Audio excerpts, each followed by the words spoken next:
عبد الله. السلام عليك يا ابن رسول الله. السلام عليك يا ابن أمير المؤمنين. خلي يطفي القرآن بابه. وابن سيد الوصي. السلام عليك يا ابن فاطمة سيدتي نساء العالمين.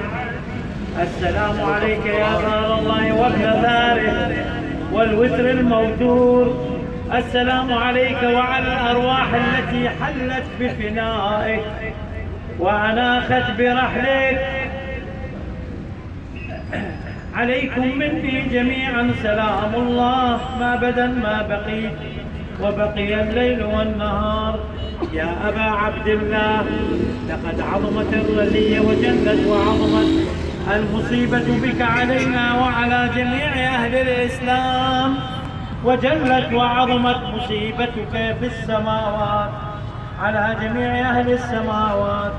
فلعن الله أمتنا أسست أساس الظلم والجور عليكم أهل البيت، ولعن الله أمة دفعتكم عن مقامكم وأزالتكم عن مراتبكم التي رتبكم الله فيها. ولعن الله أمة قتلتكم، ولعن الله المهدين لهم بالتمكين من قتالكم. برئت إلى الله وإليكم منهم ومن أشياعهم وأتباعهم وأوليائهم. يا أبا عبد الله، إني سلم لمن سالمكم وحرب لمن حاربكم إلى يوم القيامة.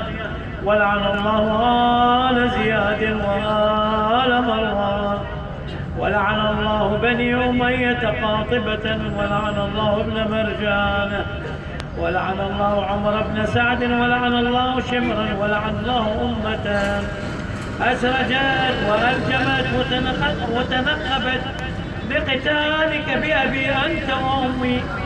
لقد عظم مصابي بك، فأسأل الله الذي أكرم مقامك وأكرمني بك أن يرزقني طلب ثارك مع إمام منصور من أهل بيت محمد صلى الله